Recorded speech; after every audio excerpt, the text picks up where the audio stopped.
Je donne la parole à Alice Mogoué, présidente de la Fédération internationale des droits humains.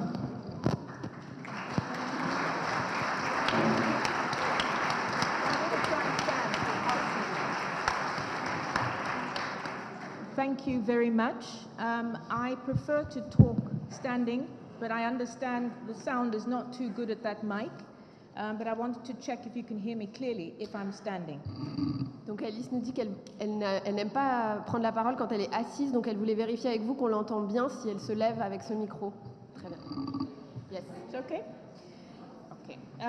Monsieur le Président de la Ligue des droits de l'homme, cher Malik, Monsieur le Président d'honneur de la Fédération internationale pour les droits humains, cher Patrick, chers amis, greetings to each and every one of you. That was English. Salutations à vous tous. Je tiens à m'excuser très sincèrement pour ma mauvaise maîtrise de la langue française. Cependant, je vous demande d'être indulgent avec moi, car je ferai de mon mieux pour communiquer, mais seulement pour quelques paragraphes. Marseille est une ville selon mon cœur, écrivait Blaise Cenrandrez. Je le rejoins. Marseille est la porte de la France, le lien indéfectible qui unit deux continents, l'Afrique, mon Afrique, que l'on devint au vent qui nous viennent ici, de l'autre côté de la mer et l'Europe, derrière nous, que l'on retrouve en remontant le Rhône. Chers amis, quelle joie d'être ici parmi vous, dans cette vie qui a toujours su accueillir celles et ceux pour qui nous nous battons, les exils, les perdus, les oppressés. Dear friends, last Saturday marked 100 years since 15 national organizations defending human rights came together to found the first international human rights organization. Chers amis, samedi dernier, cela faisait 100 ans que 15 organisations nationales de défense des droits humains se sont réunies pour fonder la première organisation internationale des droits humains. On the 28th of May 1922, FIDH was born. And with it, the idea that a federative model was the solution we needed to defend and promote human rights worldwide.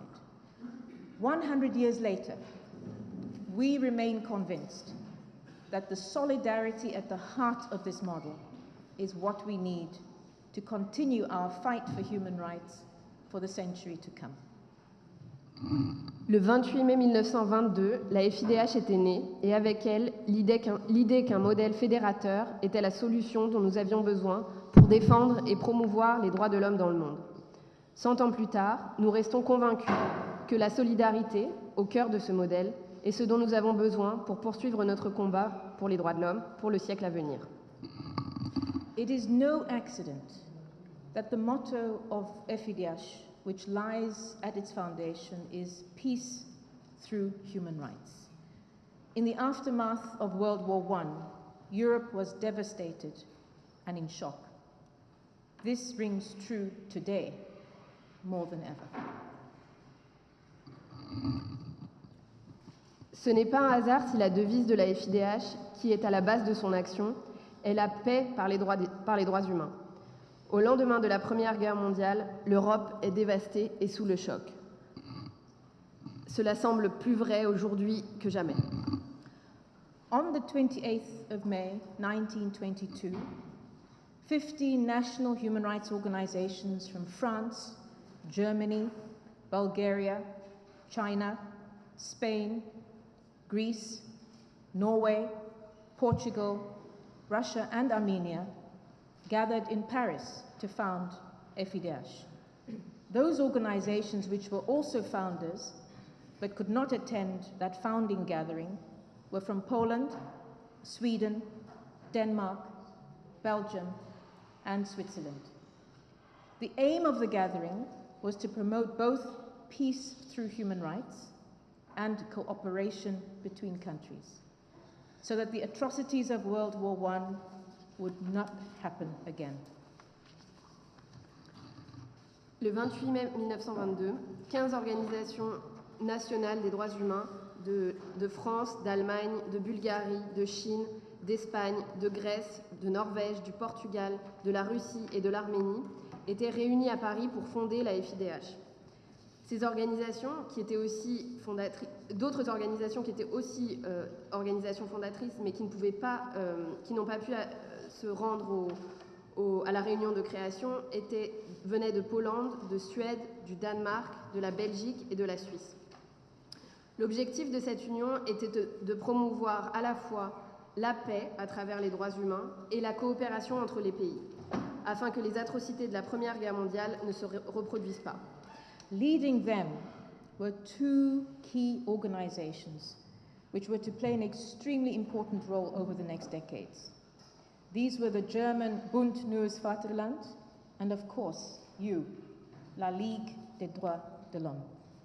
À leur tête, deux organisations clés qui joueront un rôle extrêmement important dans les décennies à venir. Le Bund Neues Vaterland allemand et bien sûr vous, la Ligue des droits de l'homme. You led the way to federate and welcome all these organizations. From these initial 15 organizations in Europe and in China, that gathering has grown into a worldwide movement of human rights defenders. Perhaps because you had emerged from one of the most atrocious conflicts which humankind had experienced, you understood more personally than others at the time that there was something very deep, yet very simple, shared by all human beings, something which spoke to our common humanity, that which binds us one to the other. Vous avez ouvert la voie pour fédérer et accueillir toutes ces organisations. D'abord, ces 15 organisations en Europe et en Chine, puis au fil des décennies, des défenseurs des droits humains du monde entier. Peut-être parce que vous étiez sortis d'un des conflits les plus atroces que l'humanité ait connus, vous aviez compris plus personnellement que d'autres, à l'époque, qu'il y avait quelque chose de très profond et pourtant de très simple, partagé par tous les êtres humains. Quelque chose qui parle de notre humanité commune, ce qui nous lie les uns aux autres. Our founders understood that sustainable and sustained cooperation, as they envisaged it, between human rights organizations worldwide could only be possible through an audacious federative model, with cooperation and solidarity being central to how it was to operate. Nos fondateurs ont compris qu'une coopération durable entre les organisations de défense des droits humains du monde entier ne serait possible que grâce à un modèle fédérateur audacieux. Avec la coopération et la solidarité au cœur de son mode de fonctionnement, la FIDH a toujours été en avance sur son temps. Now, FIDH has always been ahead of its time, both in terms of its initial reflection on how it was to operate, as well as in terms of what it has done. We've accomplished remarkable achievements in our first 100 years of our existence. These have included calling for a World Declaration of Human Rights, as well as for a permanent international criminal court, as early as 1927. These campaigns finally succeeded with the creation of the Universal Declaration of Human Rights, adopted by the United Nations General Assembly in 1948, and the creation of the International Criminal Court in 1998. La FIDH a toujours été en avance sur son temps, à la fois en matière de réflexion et à la fois sur la façon dont elle opérait. Nous avons accompli des réalisations remarquables au cours de nos 100 premières années. Nous avons notamment réclamé, dès 1927, une déclaration mondiale des droits de l'homme et une Cour pénale internationale permanente. Ces campagnes ont finalement abouti à la création de la Déclaration universelle des droits de l'homme, adoptée par l'Assemblée générale des Nations unies en 1948, et à la création de la Cour pénale internationale en 1998. Over the past century, you, the Ligue des droits de l'homme, have been a constant, always in a position of inspirational leadership. Au cours du siècle dernier, vous, la Ligue des droits de l'homme, avez été là, toujours en position d'inspirer et de leadership. Today in Marseille, we meet during extremely challenging times which require such leadership. And at this point, may I please request that we all stand to take a moment to remember our departed colleague, Michel Toubiana, who embodied such leadership in the field of human rights. Aujourd'hui à Marseille, nous nous réunissons en des temps extrêmement difficiles qui exigent un tel leadership. Prenons un moment pour nous lever tous ensemble en souvenir de notre collègue disparu, Michel Toubiana, qui a incarné un réel leadership dans le domaine des droits humains.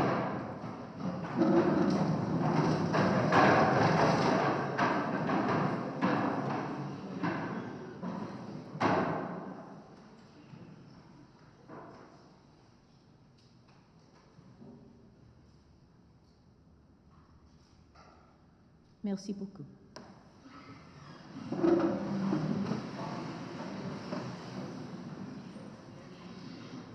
It is indeed the combined leadership of LDH, together with each and every one of our member organizations, from Brazil to Uganda, from Poland to Bangladesh, which coalesces through collaboration.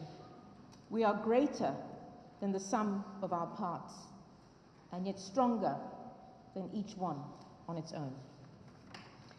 C'est en effet le leadership combiné de la LDH ainsi que de chacune de nos organisations membres, du Brésil à l'Ouganda, de la Pologne au Bangladesh, qui s'unissent par la collaboration et qui nous rendent plus grandes que la somme de nos partis.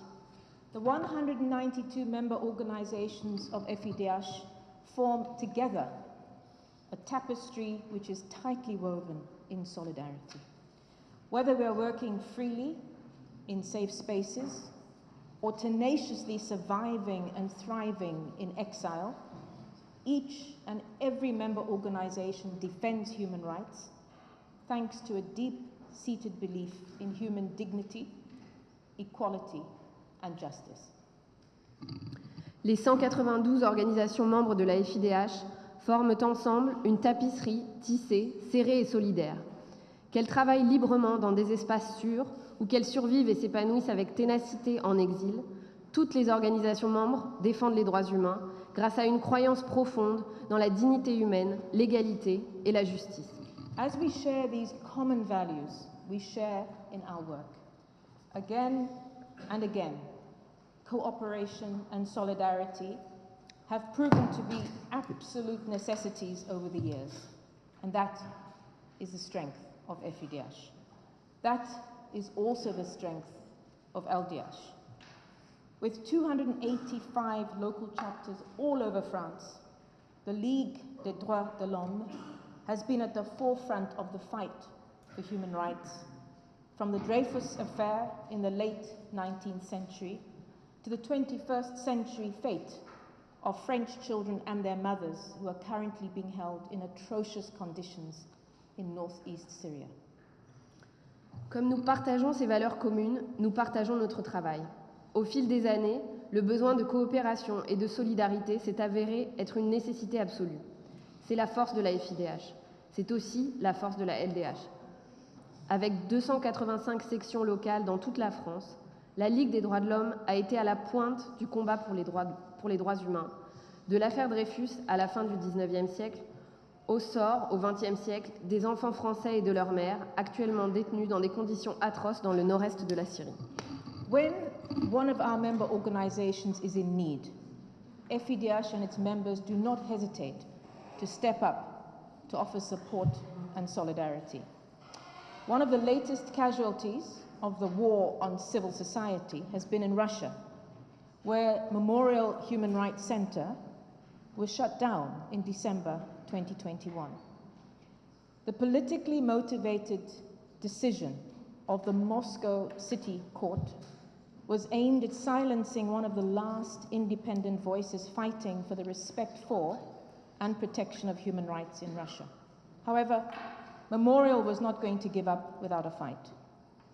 As Russia's invasion of Ukraine continues, it is more important than ever that human rights defenders in both Russia and Ukraine are able to carry out their crucial work.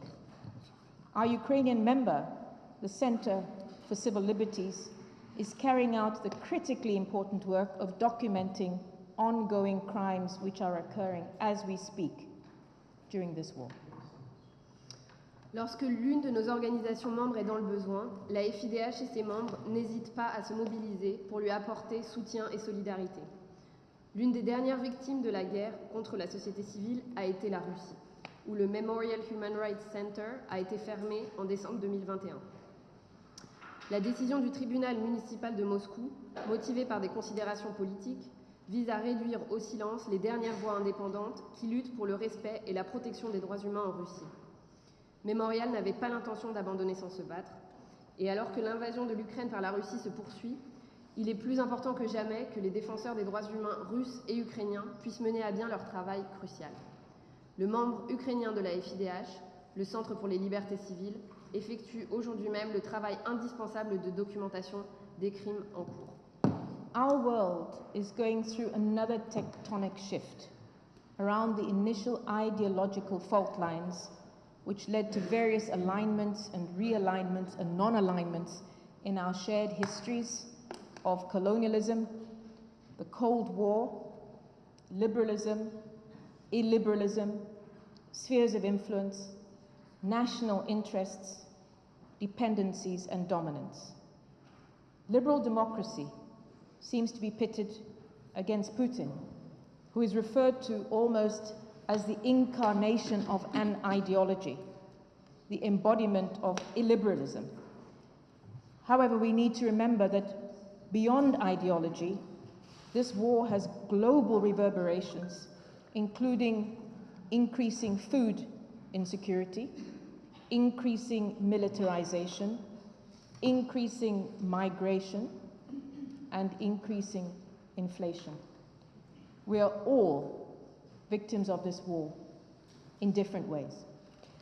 Our role as human rights defenders is to defend the principles of non-discrimination, dignity, and solidarity, even in the midst of war, as well as to strive for the continuous improving of our international justice mechanisms. Notre monde connaît un nouveau changement tectonique autour de lignes de faille idéologiques qui ont conduit à divers alignements et réalignements dans nos histoires communes de colonialisme, de guerre froide, de libéralisme, d'illibéralisme, de sphères d'influence, d'intérêts nationaux, de dépendance et de domination. La démocratie libérale semble opposée à Poutine, qui est désigné presque comme l'incarnation d'une idéologie, l'incarnation de l'illibéralisme. Mais au-delà de l'idéologie, il y a aussi des répercussions internationales. L'augmentation de l'insécurité alimentaire, l'augmentation de la militarisation, de l'inflation, des migrations. Nous sommes toutes et tous victimes de cette guerre de différentes manières. Et notre rôle en tant que défenseurs des droits humains sera de défendre les principes de non-discrimination, de dignité et de solidarité, et aussi de continuer d'améliorer les mécanismes de justice internationale. But within this increasingly challenging global space, sometimes we as human rights defenders question whether our actions actually make a difference. We tend to question our own relevance. But I would like to suggest that at such moments of self-doubt, we remember what the late Archbishop Desmond Tutu said about what he called our little bit of good. What Archbishop Tutu said was, quote, unquote, "Do your little bit of good where you are. It's those little bits of good put together that overwhelm the world." So I suggest we should keep doing our little bits of good. Dans cet espace mondial de plus en plus difficile, nous, défenseurs des droits humains, pouvons parfois nous demander si nos actions font réellement la différence. Nous nous interrogeons sur notre propre pertinence. Dans ces moments de doute, nous devons nous rappeler ce que feu l'archevêque Desmond Tutu a dit à propos de notre petite part de bien. Il a dit, et je cite, « Faites votre petite part de bien là où vous êtes. Ce sont ces petits bouts de bien mis ensemble qui submergent le monde. Alors continuons à faire nos petits bouts de bien. In conclusion, because people always wait to hear the in conclusion bit, right? You can translate that. Pour conclure, et je le dis bien parce que tout le monde attend le moment où on dit « pour conclure ». Chers amis, devant nous s'ouvre un siècle de combat. Devant nous, de nouvelles affaires Dreyfus, de nouvelles barbaries que nous dénoncerons. Nous nous assurerons que le tyran ne trouveront pas le sommeil tant que nous serons là, tous ensemble, pour lutter. Mes chers amis, nous ne baisserons pas les bras, car s'il y a une chose que le siècle passé nous a enseignée, c'est cette phrase simple et merveilleuse. Agir est le meilleur moyen d'espérer. Je vous remercie. I thank you very much.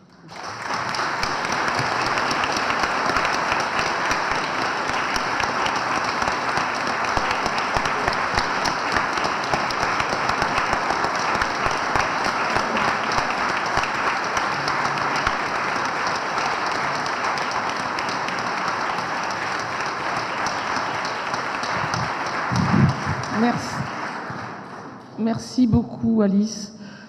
Nous reviendrons à la FIDH un petit peu plus tard, puisque ADA nous présentera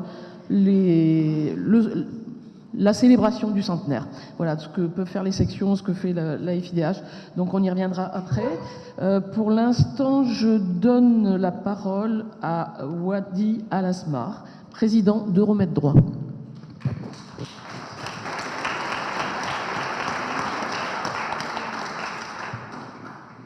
Chers amis, c'est un grand honneur pour moi d'être devant vous aujourd'hui pour représenter le réseau Euromed Droit, dont la Ligue française est l'une des organisations fondatrices.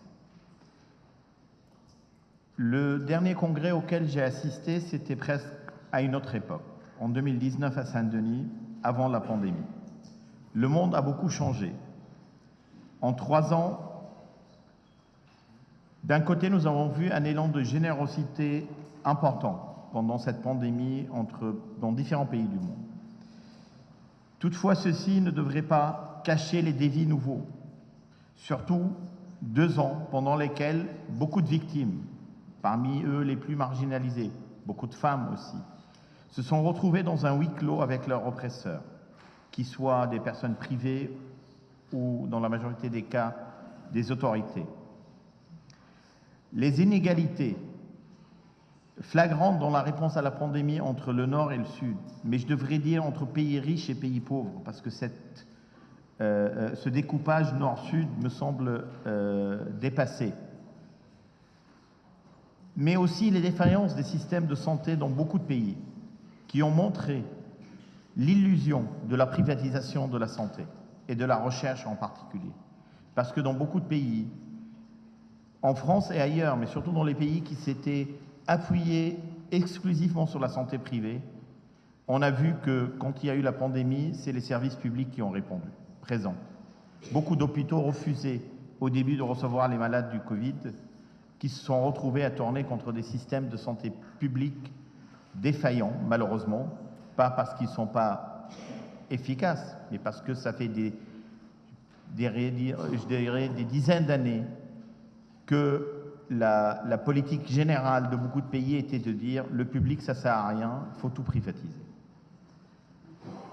Les combats que nous menions changent de nature et d'intensité, mais restent basés sur un seul principe, le droit. Nous ne faisons pas ça par charité.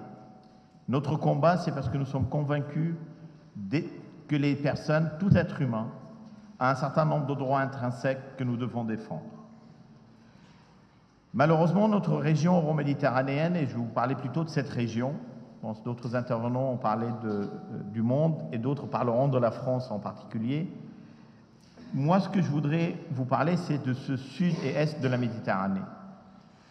Malheureusement, on est en pleine crise, et ce n'est pas nouveau. Aux crises politiques qui secouait cette région s'est rajouté des crises économiques.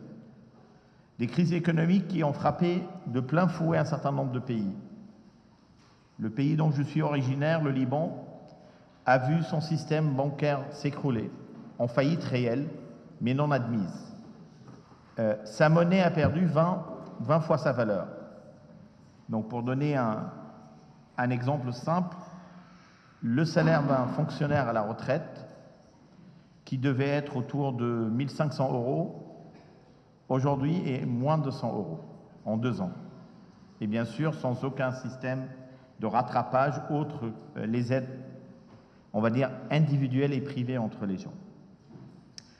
La Tunisie, que nous regardions tous avec beaucoup d'admiration, dont la révolution continue à inspirer beaucoup de défenseurs et d'activistes dans le monde, malheureusement, elle subit une double crise économique, à ne pas ignorer ou minimiser, mais aussi une crise constitutionnelle qui fait qu'aujourd'hui, on craint qu'on revienne en Tunisie au régime de l'homme unique. Et nous savons tous qu'une démocratie sans contre-pouvoir n'est pas une démocratie, que ça devient une dictature. Et nos amis tunisiens, aujourd'hui, essayent et continuent. Il y a quelques jours aussi, il y avait pas mal d'initiatives à lutter pour que cette révolution tunisienne puisse reprendre un peu de souffle et ramener la Tunisie vers un système de gouvernance plus démocratique. Le soulèvement populaire en Algérie, qui avait soulevé tant d'espoir que ce grand pays puisse enfin redevenir un pays démocratique et surtout un pays de justice sociale, parce que ce grand et riche pays est aujourd'hui, et depuis des années, pillé par ses propres dirigeants. Malheureusement, Covid aidant et politique internationale aidant, cette révolution ou ce soulèvement a été réprimé. Et aujourd'hui même, certains acteurs de ce soulèvement, un grand nombre d'acteurs de ces soulèvements, sont poursuivis, harcelés par une justice à l'ordre. Parler de notre contour méditerranéen, sans parler de la guerre en Syrie et du drame syrien qui continue maintenant depuis 11 ans, ne peut être complet. Malheureusement, devant nos yeux impuissants, la Syrie continue à s'enfoncer. Alors certains vont dire que mais non, ça va bien, ça va mieux, il n'y a plus de guerre, il n'y a plus beaucoup de guerre, il y a un peu moins, et tout va bien. Non, malheureusement, des millions de Syriens continuent à ne pas pouvoir rentrer chez eux, alors qu'ils le souhaitent, quoi qu'on dise. Continuent à ne pas pouvoir rentrer chez eux dignement, en ayant la garantie de respect de leurs droits. Et surtout, le régime politique syrien n'a pas changé. C'est toujours le même. Et il est à craindre que les méthodes, et malheureusement les médias régulièrement, même si la question n'est plus très médiatique, se rappellent et nous rappellent aux atrocités remises par ce régime, atrocités qui ne doivent pas rester sans redevabilité. Et parfois, quand je regarde la crise syrienne, je me dis que peut-être la communauté internationale, si elle avait réagi plus fermement à l'intervention de Poutine en Syrie, on n'en serait pas arrivé là aujourd'hui. Je ne veux pas m'étendre sur la crise ukrainienne. Je pense, mon amie Alice en a parlé tout à l'heure, et surtout sur les impacts dramatiques de cette guerre sur le monde entier, que ce soit en sécurité alimentaire ou en sécurité énergétique. Le drame palestinien, je suis désolé, j'égrène des drames dans cette région et des crises, continue malheureusement sans perspective de paix ou de solution équitable. Nous avons l'impression d'avoir là une sorte d'abandon, on s'abandonne à l'idée que cette question dramatique, cette question de droit, une fois de plus, va continuer à persister. L'assassinat direct d'une journaliste avec je dirais le mot presse écrit derrière très clairement, n'est que la partie visible de l'iceberg des crimes commis contre les civils. Pour terminer, notre espace de travail opérationnel en tant que défenseur des droits humains, se réduit de plus en plus. La pression qu'exercent les autorités sur le travail associatif et la liberté d'expression et de rassemblement sur les deux rives de la Méditerranée. Les excuses sont nombreuses. Urgence sanitaire, urgence politique, éviter qu'on appelle ça, le trouble à l'ordre public. Mais malheureusement, le résultat est le même. Notre espace de travail est de plus en plus réduit. Ce qui est plus inquiétant, c'est la tendance de plus en plus à essayer de nous assimiler à ceux que nous défendons. C'est attaquer le cœur du travail d'un défenseur des droits de l'homme. Nous défendons le droit des gens à parler, à s'exprimer, à se rassembler, à faire de la politique. Ça ne veut pas dire que nous défendons leurs idées politiques. Nous défendons ce qu'ils disent. Et ce qui est arrivé avec les 6 organisations palestiniennes, dont Al-Haq, membre de la FIDH et du réseau, qui est une des principales organisations de défense des droits humains en Palestine, se faire accuser d'être une entité terroriste est un message très fort pour nous tous, qu'il y a une tendance de plus en plus, et pas seulement en Israël, et pas seulement dans les pays du Sud, malheureusement, même en France, d'essayer de réduire notre capacité, je dirais, de nuisance pour les pouvoirs en nous accusant. Donc, en France, on va nous accuser d'être islamo-gauchistes, islamistes ou radicaux. Dans d'autres pays, ça va être terroriste. Dans d'autres pays, c'est suppôt de l'Occident. Nous sommes accusés, par exemple, au Liban, d'être au service des ambassades étrangères et des pays étrangers et cette accusation est malheureusement partout. Alors qu'au final, notre travail, c'est de dénoncer les violations des droits humains, indépendamment de qui est la victime et qui est le perpétrateur. Notre combat pour les droits n'est point un combat philanthropique. C'est notre conviction profonde que les droits humains sont le cœur de toute société démocratique et équitable. Avant de terminer, je ne pourrais pas ne pas dire combien la présence de Michel me manque ici, dans cette salle. Je cherche depuis tout à l'heure inconsciemment une chemise rose, mais elle n'est pas là. Et je sais que ce que je viens de dire sur le fait de notre combat et de la poursuite de notre combat, c'est ce qu'il aurait dit et ce qu'il répétait à mes oreilles régulièrement. Chères ligueuses et ligueurs, je vous souhaite beaucoup de réussite pour ce 91e congrès. Merci. C'est bon ?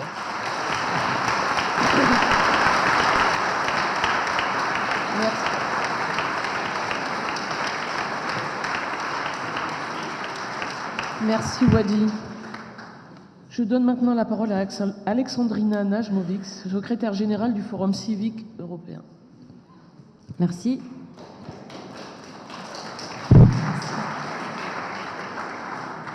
Cher Président, Secrétaire général, chères ligueuses et ligueurs, chers camarades, c'est un vrai bonheur, un grand plaisir et aussi un honneur pour moi d'être ici. C'est mon premier congrès de la Ligue et je suis très émue et très motivée aussi de voir toute cette belle énergie en sachant aussi vos combats sur le terrain de tous les jours que nous essayons de porter au niveau européen avec le Forum civique européen. Après toutes les atrocités que nous venons d'entendre qui se passent à travers le monde, je suis censée parler de l'Europe et donc je suis censée apporter une voix positive.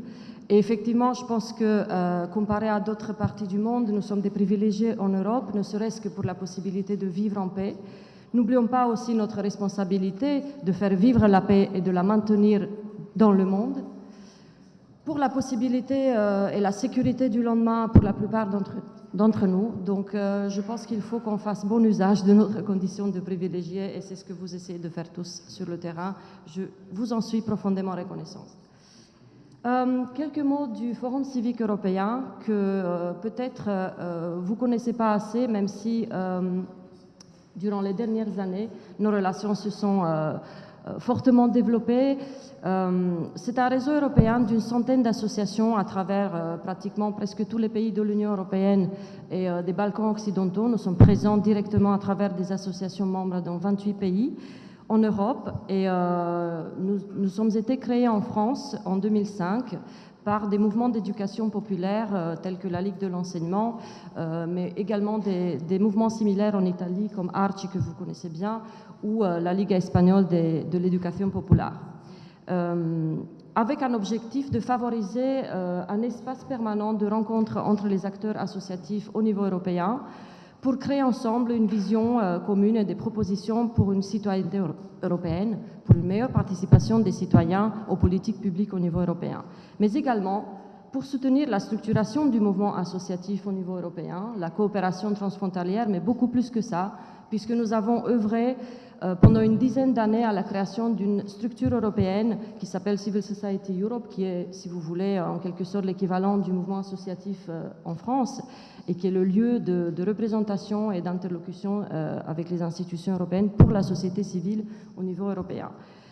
Et finalement, nous avons aussi pour objectif d'agir pour la reconnaissance de la société civile au niveau européen et au niveau national et local à travers la mise en œuvre de dialogues civils, de mécanismes de dialogue civil européen, puisque nous avons une base juridique dans les traités, dans le traité de l'Union européenne, l'article 11 qui invite les institutions européennes à avoir ou à maintenir, et le diable est dans les détails, à maintenir un dialogue ouvert, structuré et régulier avec les citoyens et leurs associations représentatives. Voilà ce qui s'est donné pour mission le Forum civique européen.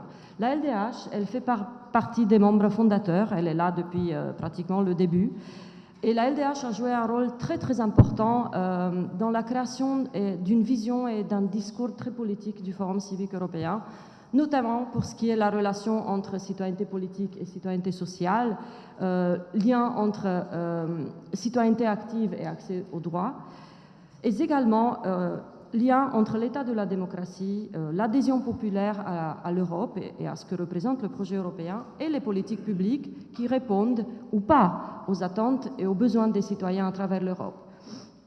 Et je voudrais tout particulièrement remercier aujourd'hui mon vice-président, Jean-Robert Suesser. Il est un excellent photographe, aussi pour le Forum civique européen, mais je pense qu'il a beaucoup d'autres mandats à la fois à la Ligue. En tout cas, pour le Forum civique européen, il est l'un des artisans de cette vision politique que nous portons. Et je tenais absolument à lui remercier pour le travail acharné qu'il mène depuis des années en aidant le secrétariat et les élus du Forum civique européen.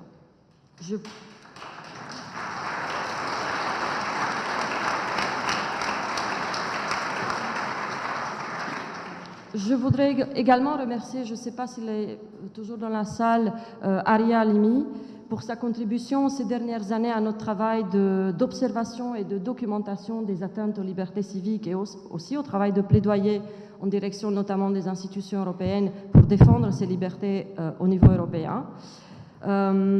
Également Nathalie Théiot, Pierre-Antoine Cazot, Jérôme Greff de l'Observatoire des libertés, auquel nous avons octroyé l'année dernière notre prix de la fierté civique, Civic Pride Awards, pour le travail excellent en matière d'observation de l'état des libertés en France, mais pas seulement observation, mais également mobilisation au plus haut niveau pour faire bouger les lignes. Pour ne pas oublier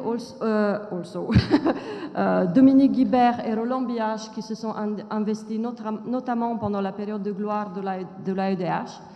Et puis, last but not least, Marie-Christine Vergia, qui nous a été d'un grand soutien, particulièrement dans son rôle de députée européenne, sur pas mal de dossiers, notamment le dossier du statut de l'association européenne, qui a vu finalement le jour sous un autre angle, à notre plus grande surprise, puisque nous étions complètement démoralisés suite aux différents échecs de ce dossier. Donc merci à vous tous et merci surtout à tous les ligueurs qui se mobilisent sur le terrain parce que vraiment pour nous, ceux qui travaillons au niveau transnational, dans des réseaux européens en lien avec les institutions à Bruxelles, donc de manière un tout petit peu désincarné, on va dire, ou pas forcément au contact du terrain tous les jours.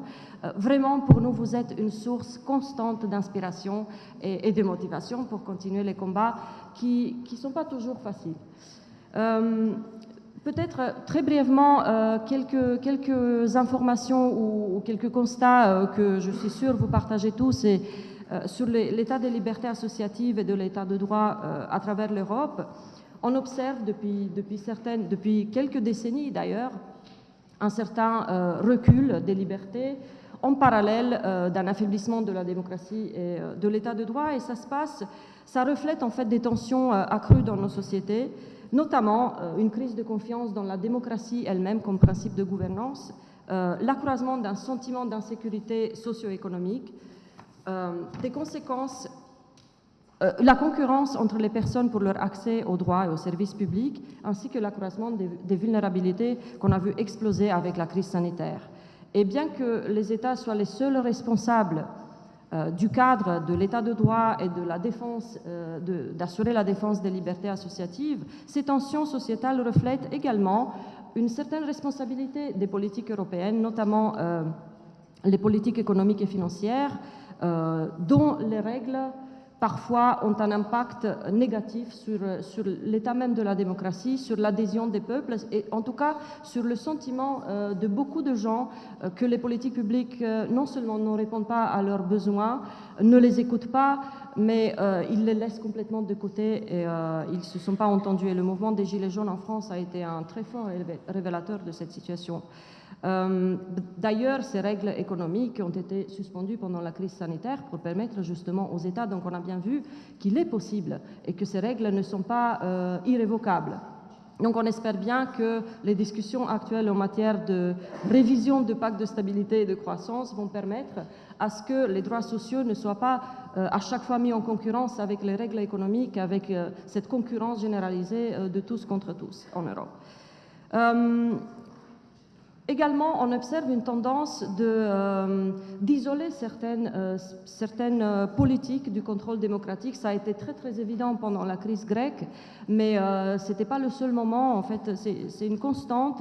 Elle se traduit notamment à travers la favorisation de relations directes de plus en plus de décideurs politiques, à la fois au niveau national, mais également on voit la tendance au niveau européen, d'interlocution directe avec les citoyens dans leur individualité, ce que je pourrais appeler une sorte de populisme institutionnel, au détriment des corps intermédiaires et de la reconnaissance du rôle qu'ils jouent dans la société, mais également à faire vivre la démocratie. Ou le déploiement même d'une série de mesures législatives, juridiques, coercitives, qui réduisent carrément l'espace d'expression de la société civile démocratique et des acteurs sociaux qui demandent des comptes à l'État ou aux acteurs privés, aux multinationales. Et donc tout ça dans un cadre général de ciblage des actions dites politiques de la société civile, qui est identifiée de plus en plus comme un acteur qui porte des causes partisanes, idéologiques, tout simplement parce qu'elle porte une vision de la société pour plus de justice sociale, d'égalité et de solidarité. Il y a de manière généralisée, vous l'avez expérimenté récemment en France avec la loi, j'allais dire solidarité globale, sécurité globale. C'est un bon lapsus. C'est ce climat qu'on observe en Europe depuis des années d'instauration d'une certaine présomption négative dont font l'objet les associations et les acteurs socioculturels. Et bien souvent, on pense par exemple à la Hongrie et à la Pologne quand on pense à l'illibéralisme politique, rétrécissement d'espace civique et démocratique, de l'état de droit. Mais il ne faut pas oublier que dès 2015, en Espagne, on a adopté une loi qui s'appelle Gaglo, la loi Bayon, pour la traduire en français, je ne sais pas si c'est la bonne traduction, qui a eu des conséquences extraordinaires sur la capacité des acteurs de la société civile et des mouvements sociaux de se mobiliser, de faire société et d'exprimer leur mécontentement face aux politiques publiques. Elle a également eu des effets concernant l'accès à la justice elle-même, et c'était l'une des premières lois en Europe liberticide qui s'érigeait contre tout principe d'état de droit. Je pense qu'il est important de le souligner parce que bien souvent on a l'impression que l'illibéralisme est juste l'apanage de quelques leaders autoritaires à l'Europe de l'Est. Ensuite, vous êtes tous au courant de toutes ces tendances de surenchère sécuritaire en France, mais elles sont vraiment très largement répandues en Europe, dans les pays occidentaux, dans les démocraties bien établies. Tendance à criminaliser les acteurs qui se portent en solidarité avec les migrants et les populations de réfugiés, qui luttent contre les discriminations et de manière générale les acteurs de la société civile qui sont critiques des politiques des gouvernements. Une surenchère également nationaliste, pour le coup, en Pologne et en Hongrie, mais pas seulement, ça crée des émules aussi dans les pays de l'Est et ça a été peut-être inspiré par Poutine lui-même, c'est ce narratif que les associations qui perçoivent des financements étrangers sont les ennemis de l'État. Donc, c'est un discours très dangereux qui a été même soutenu d'une manière indirecte par le ministre français de l'Intérieur, M. Darmanin, l'année dernière, qui demandait même à la Commission européenne, dans le cadre d'une procédure contre l'Alliance citoyenne, peut-être que vous connaissez, puisque les services de la Ligue se sont fortement mobilisés là-dessus, avec d'autres associations en Europe, qui soutenait que l'Union européenne devrait être plus... ou que les États devraient avoir plus de pouvoir pour intervenir sur l'octroi des subventions européennes aux associations. Donc, justement, jeter ce doute sur le fait que les procédures actuelles de sélection et d'octroi de subventions au niveau européen seraient quelque part contraires à la sécurité nationale ou d'autres raisons qui ont été invoquées.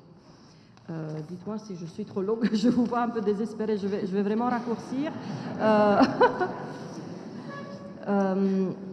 Donc c'est un travail qui est parfois très dur, surtout dans un contexte où les institutions européennes, parfois on a l'impression qu'on parle dans des langues qu'elles ne comprennent pas. Mais ceci dit, on a remporté quand même beaucoup de victoires. Que j'aimerais souligner ou citer que quelques-unes parce que je pense que parfois ça fait du bien de se remotiver et de montrer que si on se mobilise collectivement, ça finit par payer. Nous nous sommes mobilisés contre la désignation d'un commissaire hongrois responsable de la citoyenneté européenne. On a obtenu le rejet de son mandat. C'était l'ancienne législature des institutions européennes. Nous nous sommes mobilisés pour plus de financement pour la société civile, notamment pour la société civile au niveau national qui travaille pour la défense de l'état de droit, de la démocratie et qui ne bénéficie pas à ce titre de financement de la part des États, pas qu'en Hongrie et en Pologne. Et nous avons obtenu une augmentation du budget européen du programme pour l'égalité et la citoyenneté au niveau européen. C'est vraiment une augmentation conséquente dont nous sommes très fiers. Nous nous mobilisons beaucoup dans le cadre du processus annuel de révision ou d'observation de l'état de droit lancé par la Commission européenne, avec plus ou moins de succès dans le sens où nous avons réclamé que l'espace civique et les libertés associatives fassent partie vraiment intégrante, un pilier à part entière de ce processus d'analyse de l'état de droit. Nous ne sommes pas encore là, mais beaucoup de nos propositions ont été prises en compte et notre rapport annuel sur l'état de la vie associative que vous pouvez retrouver sur les tables avec la documentation a été largement repris et cité. Donc peu à peu on arrive à avoir un impact d'abord sur le changement de narratif des institutions et espérons un jour aussi sur le changement de leurs pratiques et surtout de leurs politiques.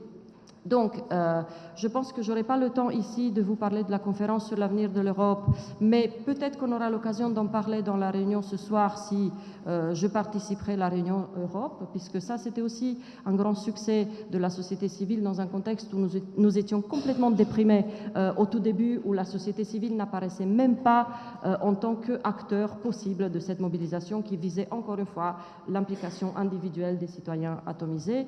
Nous avons réussi à avoir dans le document final qui est sorti, dans le rapport final de la conférence, beaucoup de mots-clés qui nous permettront d'agir par la suite et de mettre les institutions devant leurs responsabilités, y compris en matière environnementale. Il y a des propositions très intéressantes, puisque c'est le sujet même de votre congrès aujourd'hui, que la société civile pourrait s'en saisir pour mettre les institutions à la fois au niveau européen et national devant leurs responsabilités, puisque je pense qu'il faut vraiment être conscient qu'il nous faut un changement radical et pas des changements cosmétiques. Mais peut-être même le mot transition n'est pas un mot adéquat.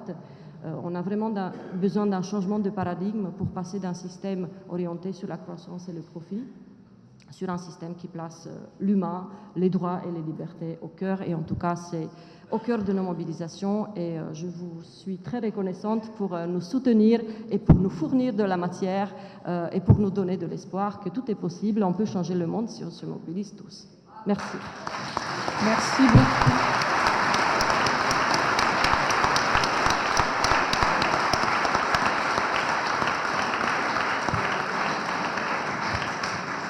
Merci beaucoup, Alexandrina. Alors, vous savez tous que la FIDH fête ses 100 ans, qu'elle tiendra son congrès au mois d'octobre à Paris, que la Ligue des droits de l'homme est co-organisatrice du congrès. Et donc, tout au long de l'année, et même après le congrès, et même au-delà, il va y avoir des manifestations pour célébrer ce centenaire. Je vais donc donner la parole à Adéa Guillot, qui va présenter le centenaire, les manifestations. Alors, il faut savoir que en 10 minutes à peine, elle aura à peine le temps d'aborder le sujet. Et il faut savoir qu'elle restera ce soir, après 18h30, pour répondre à toutes vos questions. En attendant, j'ai un tout petit message personnel. Enfin, pas tout à fait, mais je voudrais informer Brigitte Segui et Sophie Chaton que la personne qu'elles essayent de joindre désespérément s'est débarrassée de son téléphone portable et ne semble pas sensible au fait de le récupérer. Alors, il faut peut-être vous inquiéter de savoir où est passée cette personne. Voilà, merci. Il y a vraiment des transitions plus faciles que d'autres. Hein. Je vais faire quelque chose que j'ai toujours rêvé de faire depuis que j'avais créé un club des droits de l'homme au collège. Bonjour, ligueurs et ligueuses de la LDH. Et voilà, bonjour à tous. Je suis vraiment ravie d'être à ce congrès et je suis vraiment ravie d'être avec vous pour partager quelque chose que l'on a vraiment co-organisé, la LDH et la FIDH, qui est donc, nous fêtons cette année le centenaire. Je pense qu'Alice en a suffisamment parlé pour pas que je répète le contexte historique dans lequel nous sommes nés. Moi, mon boulot, ça va être, après toutes ces interventions un peu difficiles sur l'état de notre monde, c'est de vous montrer les moyens que l'on a quand même pour agir. Et l'un de ces moyens, c'est la communication. C'est de donner de la visibilité à nos combats, de donner de la notoriété à nos organisations, pour qu'on puisse notamment les financer, mais aussi créer les alliances, les partenariats, les ponts dont nous avons besoin pour créer ce que Alice évoquait tout à l'heure, ces petits moments de bien, chacun faisant son bien et arrivant peut-être à un moment à changer le monde. Donc la FIDH a 100 ans. Je vous présente derrière moi le site internet événementiel, comme on dit dans mon jargon, qui fête les 100 ans de la FIDH. Je vous le montre et je vous invite à aller le voir parce que nous l'avons pensé comme l'endroit ressource dans lequel vous pourrez à la fois retrouver notre histoire. Donc vous avez un onglet, les filles, je vais vous demander votre aide, l'onglet histoire, qui, si tu descends un petit peu et navigues, voilà, on a introduit un petit personnage, Milo, mais qui, si Milo existe et jouit des libertés individuelles dont il jouit, c'est parce que vous tous, nous tous, depuis plus de 100 ans pour vous et depuis 100 ans pour la FIDH, nous œuvrons à ce que ces libertés existent ou se perpétuent. Donc vous pourrez naviguer sur cette petite frise. Je remercie Gilles Manceron et Emmanuel Quay, je vois Gilles dans la salle, parce que sans leur vigilance à ce que tout ce que nous racontions ici soit précis, historiquement documenté, eh bien, j'aurais été un peu légère. Donc ça, je vous invite à aller le voir. Ensuite, sur ce site internet, vous y retrouverez tous les moments clés, des moments que nous allons vivre ensemble. Donc ce centenaire, nous l'avons voulu étaler dans l'année jusqu'à fin 2022. Nous nous sommes dit qu'il n'y avait pas trop d'une année pour fêter 100 années de combat. Vous y retrouverez, si tu peux revenir sur la home page, si tu veux bien. Si tu peux revenir sur la home. Et aller dans Agenda, si tu veux bien. Merci. Et descendre, circuler un petit peu. Voilà, l'idée, c'est que nous l'avons pensé par mois, où nous présentons les choses que nous avons organisées de manière un petit peu centralisée avec la LDH et la FIDH, avec Maryse notamment, avec laquelle je travaille en étroite collaboration. Mais cet endroit, il appartient à toutes nos organisations membres, donc aussi à vous, la LDH. C'est-à-dire que si vous estimez que vous, dans vos sections, vous avez des événements d'ici à décembre 2022 qui s'inscrivent parce qu'ils ont une portée internationale ou un questionnement un peu à valeur internationale dans cet agenda, vous vous rapprochez de moi, on en parle et on inscrit l'événement dans cet agenda. Il faut vraiment que vous pensiez l'utilisation de cet espace ressources comme une mise en valeur de nos actions pendant cette année. Au-delà de cet espace d'agenda que vous pouvez nourrir avec des actions, donc n'hésitez pas à me les faire remonter, il y a celles que l'on peut construire ensemble. Le centenaire de la FIDH s'organise évidemment en plusieurs moments forts. Il y a le congrès qui vient d'être évoqué, qui se tiendra donc du 23 au 27 octobre à Paris, qui sera notre congrès mondial.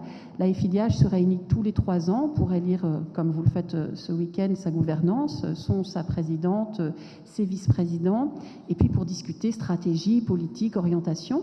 Et cette année, c'est à Paris, évidemment, puisque c'est 100 ans, c'est fort, et c'est donc évidemment en lien très fort avec la LDH. Nous aurons un moment de célébration, le 23 octobre, et une journée qui est pour moi très importante, c'est celle du 24 octobre, qui sera une journée de forum, ouvert à la société civile, où nous aurons une journée de table ronde sur plusieurs sujets, où nous invitons invités de la société civile française, mais aussi les représentants de toutes nos organisations membres. Donc nous aurons des défenseurs des droits humains du monde entier qui seront présents à cette occasion, à débattre d'un certain nombre de sujets que, comme vous, pendant ce congrès, nous estimons absolument indispensable d'adresser.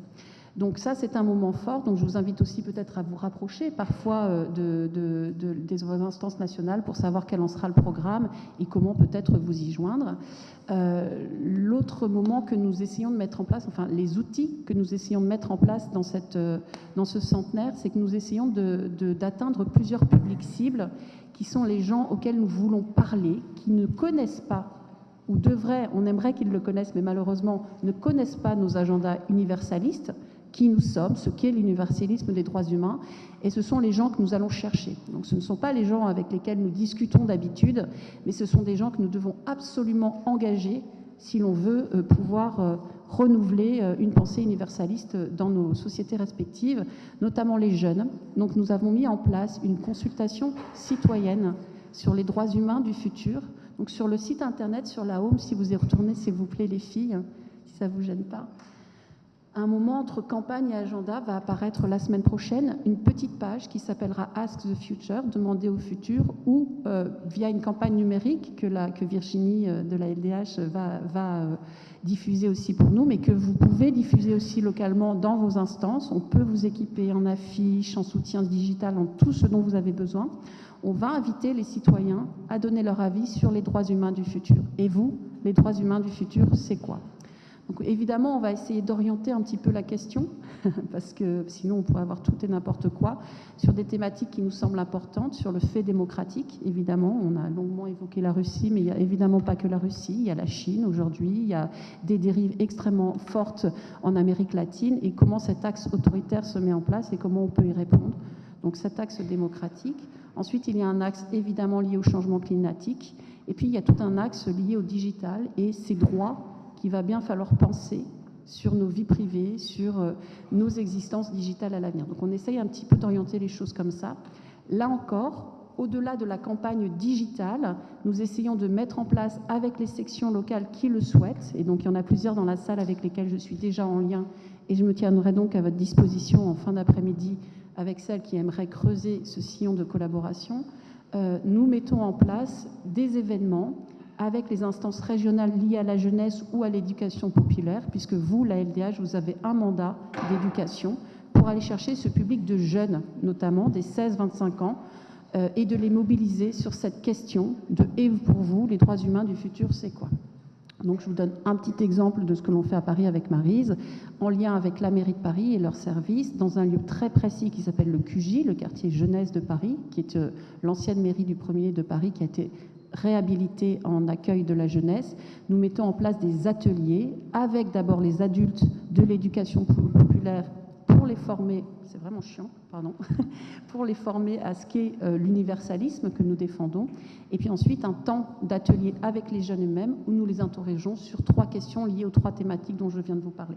L'objectif derrière ça, notamment pour la LDH et vous tous, c'est que nous, la FIDH, on vous équipe, entre guillemets, au moment du centenaire d'un outil, ces ateliers, et ça doit vous servir, je pense, enfin c'est comme ça qu'on l'a construit avec Maryse, à aller chercher les jeunes sur un terrain qui va les intéresser et les sensibiliser à ce qu'est évidemment l'universalisme, puisque au cours de ces ateliers, on leur présente la Déclaration universelle de 48 et puis les outils de droit qui existent aujourd'hui pour soutenir notre agenda. Enfin, on a, je pense, on a beaucoup de choses, et je pourrais vous en dire plus, mais je vais essayer de rester courte parce qu'il y a eu des très très beaux discours avant moi, et moi je ne suis que l'outil pour mettre en place ces visions. Il y a un autre volet qui est intéressant, c'est qu'on met en place une exposition itinérante extrêmement légère. C'est une boîte, ça s'appelle la boîte Magnum. Magnum, c'est une agence de photos que vous connaissez peut-être, qui a elle-même 75 ans, qui a été de deux pardons à Henri Cartier-Bresson, a été de tous les agendas universalistes en vrai, puisque ça a commencé avec la guerre d'Espagne, et nous sommes partenaires avec eux pour créer une exposition de 20 clichés à peu près de cette taille, hein, c'est assez léger, et qui peut être un objet que vous pouvez acheter, c'est pas très cher, c'est 2500 € la boîte, donc tout le monde peut essayer de s'équiper. Non mais je dis c'est pas très cher, parce qu'en vérité, ça coûte 45 000 €. Et donc, imaginez le pro bono qu'ils nous offrent. Ce sont des gens qui, voilà, on arrive à un prix de 2500 € alors que c'est 45 000 €. Donc évidemment, ça reste cher, mais par rapport à ce qu'on leur a demandé, c'est un très beau cadeau de leur part, en vérité. Et en fait, on couvre que les frais de production. Voilà. Mais vous pouvez vous mutualiser, acheter des boîtes par région ou par la Ligue 2-3 boîtes à faire tourner, je ne sais pas. Mais en tout cas, c'est un support pédagogique pour organiser de la discussion, possiblement ensuite dans les collèges, les lycées, les médiathèques. Voilà, donc ça, et elle est pensée aussi autour des droits humains du futur. Voilà, je vais en rester là pour l'instant. Si vous avez d'autres questions, je serai à votre disposition. J'ai du mal. Prendre les inscriptions et vous aurez tout sur le site internet si vous voulez continuer à avoir des informations. Merci. Si vous avez des questions sur le côté pratique.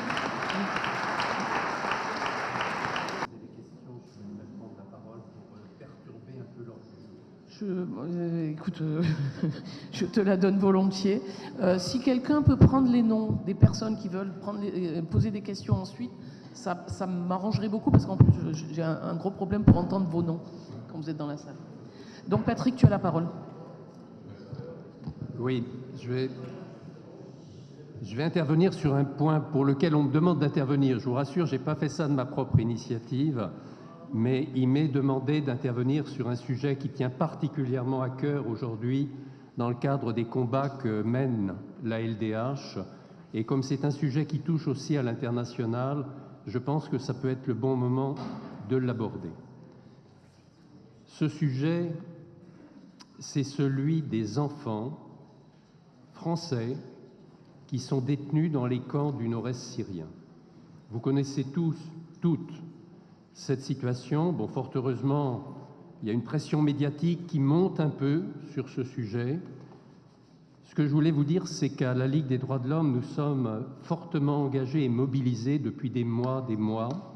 Henri Leclerc, qui est en face de moi, que je salue, et avec toute l'amitié que je lui porte et l'admiration que je lui porte également, sait qu'il a été l'un des premiers. Je vous demande de l'applaudir au demeurant, Henri.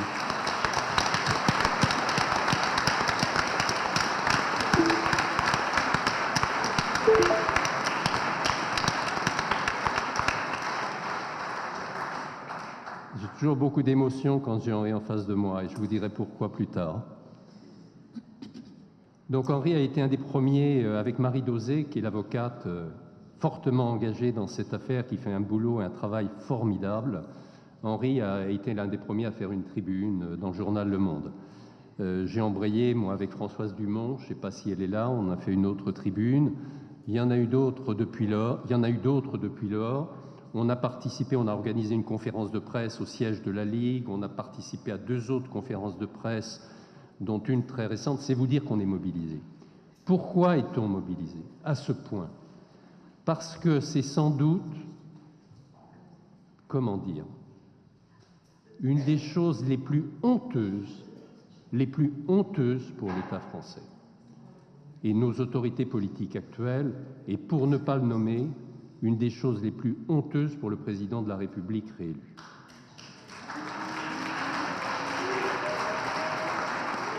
Je pourrais être intarissable sur ce sujet qui nous tient tellement à cœur. Un, ce sont des enfants français. Ça ne veut pas dire qu'il n'y en a pas d'autres dans les camps. Il y a des enfants de toute nationalité. 2, ce sont des enfants en très bas âge. Alors évidemment, ils deviennent un peu moins en bas âge parce que ça fait 3 ans maintenant qu'ils sont détenus dans ces camps et dans des conditions, je n'épilogue pas, épouvantables sur le plan sanitaire, absence d'éducation, tension, insécurité. Imaginez ce qu'ils vivent et ce qu'ils peuvent penser de la France qui les oublie. Ces enfants, il faut le dire sans cesse, ils ne sont pas nés barbares. Ils ne sont pas nés barbares. Ils sont les victimes des agissements de leurs parents, des agissements coupables, des erreurs des parents. Mais ce sont des victimes, ce sont des enfants victimes. Alors, quelle est la position des autorités françaises face à ça? C'est de nous dire « Ah, mais c'est très compliqué, on n'a pas l'autorité sur les camps, et puis les faire revenir en France. » Bien. Aucun des arguments opposés ne résiste à l'examen. On peut tous les balayer. D'abord, il faut souligner que la France, malgré tout, en a rapatrié, c'est beaucoup trop peu, mais en a rapatrié 35. Donc c'est la preuve que c'est possible. Il y en a 200 encore. Bien. 35 ont été rapatriés. Alors on nous dit, oui, mais c'est au cas par cas, on a pris les plus vulnérables, c'est-à-dire beaucoup d'entre eux étaient des orphelins. Mais attendez, pesez la monstruosité du propos, les plus vulnérables. Est-ce que parmi ces enfants, il y a des plus ou moins vulnérables? Donc, outre le côté odieux de l'argument, il est évident qu'il ne tient pas. Les forces kurdes qui tiennent ces camps aujourd'hui ne demandent qu'une chose, c'est que les pays dont sont originaires ces enfants et ces femmes, pour la plupart ce sont des femmes, des mères, les rapatrient. Et beaucoup des pays européens en particulier le font et l'ont fait et continuent de le faire. La France, l'Allemagne, la Belgique, la Finlande, la Suède. Donc cela ne tient pas, il est parfaitement possible de les rapatrier. L'argument humanitaire, évidemment, c'est le scandale est patent, c'est même pas la peine d'insister, de délaisser ces enfants est odieux. Après, on nous dit, et vous savez à quel point c'est finalement l'élément de lâcheté de nos politiques qui est retenu, on nous dit, oui, mais l'opinion publique n'est pas très favorable, et puis sur le plan sécuritaire, en gros, bon, les parents ont fait ce choix, qu'ils assument ce choix, y compris pour leurs enfants. Or, si on prend cet argument sécuritaire, mais il est totalement faux, il est fallacieux. C'est au contraire une fabrique de futurs terroristes que l'on est en train de générer. Parce que ces enfants, s'ils restent, et puis ils vont finir par sortir, hein, les camps, ils ne seront pas éternels, ils sortiront. Si la France ne s'occupe pas d'eux, ne les rapatrie pas, ne les ramène pas dans leur famille d'origine, eh bien, ils seront récupérés inévitablement par Daesh et d'autres groupes terroristes qui en feront à nouveau des enfants soldats au sein de leurs organisations et qui seront dopés par une haine légitime du pays qui les a abandonnés. Donc tout ceci ne tient pas. Dernier argument, je ne veux pas être trop long parce qu'on pourrait les multiplier, il faut savoir que les juges antiterroristes, et en particulier M. Depasse, qui est le coordinateur des juges antiterroristes, réclament, revendiquent, demandent le retour des enfants, mais des mères aussi, parce que toutes ces mères sont, comme l'on dit d'un terme un peu compliqué ou difficilement parfois assimilable, elles sont judiciarisées. C'est-à-dire qu'il y a des mandats d'arrêt internationaux qui pèsent contre toutes ces mères. Donc s'il y a un retour, et on l'a fait pour 35 des enfants, qu'est-ce qui se passe? Il faut gérer, bien sûr, hein. Je ne suis pas en train de dire que tout est parfaitement simple, mais c'est bien plus compliqué de les laisser là-bas et les risques sont bien plus considérables. Eh bien, les enfants, ils viennent, ils sont pris en charge. Heureusement, notre pays a encore un savoir-faire. Des juges des enfants, les services d'aide à l'enfance, de protection sociale. Les mères sont incarcérées, il y a des poursuites, elles seront jugées. On ne rompt pas le lien, malgré tout, entre la mère et les enfants, ce qui serait une catastrophe, parce que ces enfants ne connaissent depuis 3 ans que les mères. Donc, ce serait une catastrophe. On ne rompt pas complètement le lien. Les enfants peuvent rendre visite aux mères en prison, et au bout d'un certain temps, pour la plupart d'entre eux, ils rejoignent leur famille, des oncles, des tantes, des grands-parents, etc. Donc, vous voyez à quel point on est dans une situation absolument odieuse. Alors, je souhaiterais, pour que vous ayez un petit aperçu, c'est compliqué, il aurait fallu, il y a eu à une récente conférence de presse, on a eu des images, des camps, etc. On n'est pas équipé pour. Mais Marie Dosé, qui fait encore une fois un travail formidable, m'a envoyé hier un audio d'une mère, je crois que c'est d'une mère, hein, moi, parce que j'ai entendu plusieurs témoignages, mais là je crois que c'est une mère qui clame, si vous voulez, la douleur et l'horreur de ce qui se passe, avec encore une fois la bénédiction de nos autorités françaises. C'est une ignominie. Il faut savoir, je termine, je vous le dis quand même, qu'il y a plein de recours et que le Comité des droits de l'enfant a déjà condamné la France et demandé à la France de rapatrier.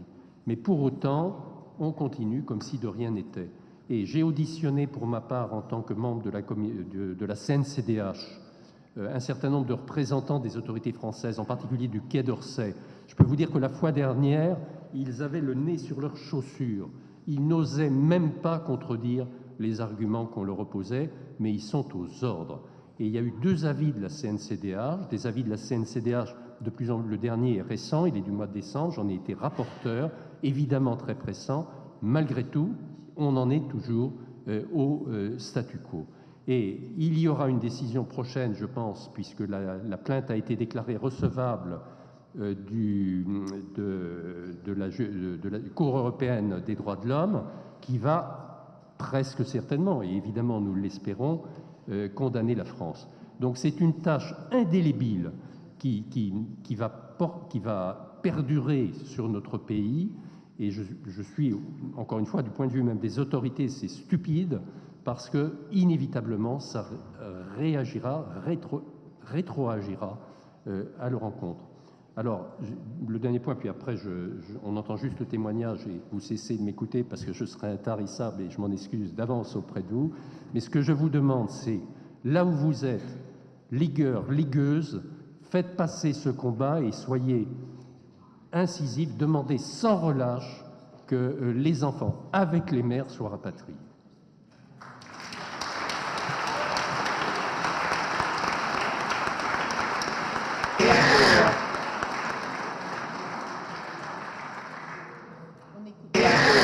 Coucou papa, c'est moi. J'espère que tu vas bien. Merci pour tes messages, ça me touche beaucoup. Écoute, hier j'ai envoyé les enfants, mais j'ai pu envoyer que Ilyes et Neila. Loubna, je pouvais pas, j'ai pas réussi. Voilà, donc ils sont partis hier. Ça me déchire le cœur, je te jure. Et bon, c'est pour leur avenir, leur éducation. Je trouve ça fou de faire ça. Je fais ça pour eux, mais je trouve ça un peu dégueulasse qu'on soit obligé de faire des trucs comme ça. Mais bon, c'est de notre faute, j'ai déjà gâché leur vie, donc je veux pas continuer. Mais vraiment, Loubna, je pouvais pas. Donc, je les ai séparés. J'espère que ça va aller pour tout le monde. Et sinon, il faudrait que tu contactes l'aide sociale à l'enfance, je pense, pour monsieur le neveu. J'ai pas le numéro, mais Leïla va lui envoyer ton numéro. Donc il va peut-être t'appeler. Et voilà. Et donc Ilyes, il s'appelle bien Ilyes, Philippe, Ahmed, Yilmaz et Neila, Alfredina, Saliha, Yilmaz. Voilà, essaye de faire ce que tu peux. Tiens-moi au courant si t'as des nouvelles. Voilà. que je t'impose rien si tu veux juste aller les voir ou... Je sais qu'ils vont être placés en famille d'accueil déjà et je t'impose pas de les prendre avec toi. Je sais pas ce que tu veux faire, tu fais comme tu peux, comme tu peux, comme tu veux. Voilà, papa. Bisous, je t'aime fort, je t'aime. Bisous. Alors, je crois que c'est un témoignage, parce qu'il y en a eu plusieurs, et je n'avais pas eu le temps de l'auditionner. Je crois que c'est un témoignage, sauf erreur, d'une mère et dont les enfants ont dû être rapatriés, je pense, et qui est déchirée parce qu'on lui enlève les enfants qui s'accrochent à elle, et on ne rapatrie pas la mère. Alors, vous avez d'autres cas? Je ne pense pas, parce que j'ai eu par Marie Dosé ça hier. Je n'étais pas certain qu'on ait l'opportunité de pouvoir en parler lors du congrès. Il y a des cas de mères, si vous voulez, qui clament avec leurs enfants la demande de rapatriement. Et vous avez voilà, on ne peut pas être beaucoup plus long. En tout cas, merci beaucoup d'avance de ce que vous faites. Et désolé, Maryse, d'avoir perturbé, mais je pense que te connaissant, et pardonnera, Maryse. Merci, Patrick.